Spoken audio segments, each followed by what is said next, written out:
I'm not ashamed. When were the children of Israel made slaves in Egypt?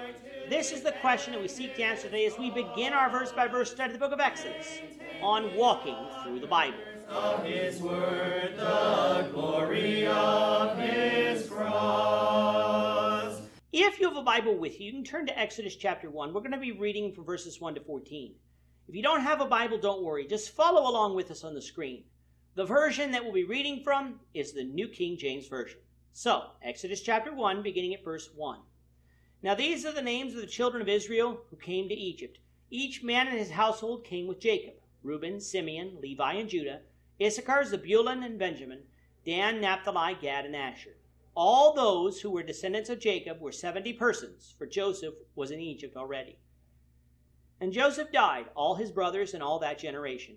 But the children of Israel were fruitful and increased abundantly, multiplied and grew exceedingly mighty, and the land was filled with them. Now there arose a new king over Egypt who did not know Joseph. And he said to his people, "Look, the people of the children of Israel are more and mighty than we. Come, let us deal shrewdly with them, lest they multiply and it happen, in the event of war, that they also join our enemies and fight against us, and so go up out of the land." Therefore they set taskmasters over them to afflict them with their burdens. And they built for Pharaoh supply cities, Pithom and Ramesses. But the more they afflicted them, the more they multiplied and grew, and they were in dread of the children of Israel. So the Egyptians made the children of Israel serve with rigor, and they made their lives bitter with hard bondage, in mortar, in brick, and in all manner of service in the field. All their service in which they made them serve was with rigor. As we said in the last episode, the book of Exodus begins where the book of Genesis leaves off.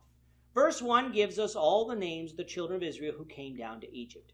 We find all of the 11 sons of Jacob who weren't in Egypt came down, while Jacob's 12th son, Joseph, was already there, with Joseph essentially being prime minister under Pharaoh of the day. There's a bit of controversy over verse 5, saying that there were 70 persons in all, while Genesis 46:26 saying that there were 66 persons in all. If you recall, however, the number that was recorded in Genesis 46 was the number who came to Egypt, while the number 70 was the number who actually were in Egypt, thus agreeing with Exodus 1 verse 5. Verse 6 tells us that Joseph died, as did all his brothers, but doesn't give all of their ages when they died. Genesis 50 verse 22 would tell us, though, that Joseph was 110 years old when he died, meaning the children of Israel had been in Egypt for about 71 years by the point of Joseph's death. Verse 7 then reports that the children of Israel were fruitful and increased abundantly in the land and grew exceedingly mighty.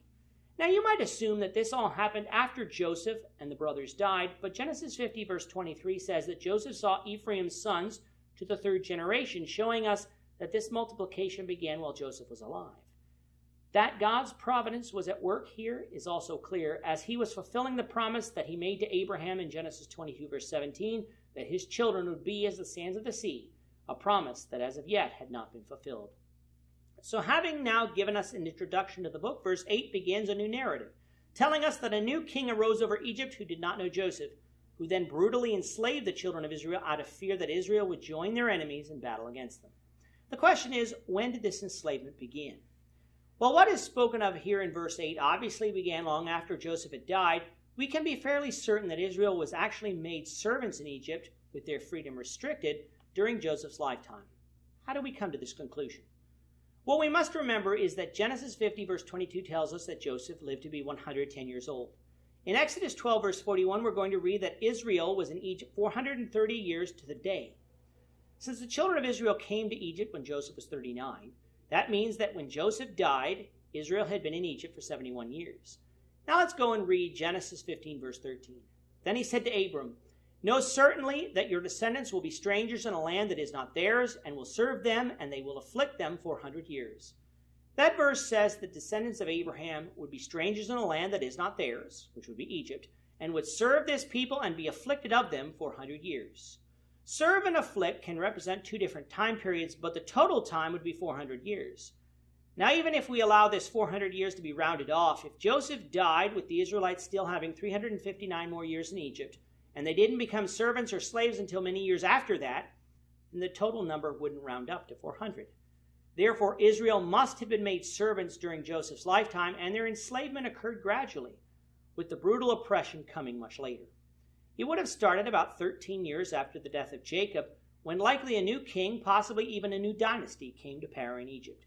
Joseph himself was not an Egyptian, and neither were his relatives, so it should not surprise us that the Egyptians made these foreigners their servants. However, being made servants does not necessarily mean that they would be treated brutally, but it would mean that some of their freedoms, such as the freedom to travel, would be restricted. This fact would help explain why Joseph's bones weren't buried in Canaan right away. If you recall, when Jacob died, his bones were soon after buried in Canaan. However, when Joseph died some 54 years later, he instructed the children of Israel to bury his bones in Canaan when God would bring them out of the land of Egypt and return them to Canaan. If Israel was a free people, why would they have to wait 359 years to accomplish this? However, if they were already made servants, such a wait now makes sense.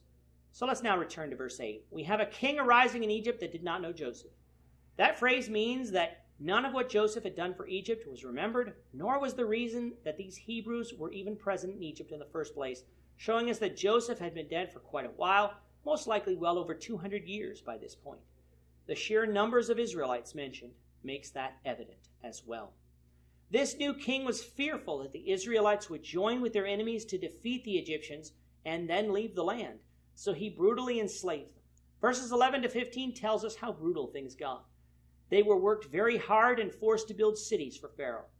However, even though they worked hard, they continued to grow in population, for the Lord was with them. This made the Egyptians even more afraid, so they afflicted them further, making them work even harder. But even this didn't stop the numbers of Israel from slowing down. We'll find out what Pharaoh does next in the next episode. With that, our time is up for today. The Lord willing, we hope you'll join us for tomorrow's discussion of Exodus chapter 1, verses 15 to 22, as we continue our walk through the Bible, one verse at a time. Thank you for watching today's episode. We hope that you found it edifying and ask that you not only subscribe to our channel and podcast, but that you like and share this episode among your friends, so that the saving gospel of Jesus Christ can go out to the whole world. Of his cross.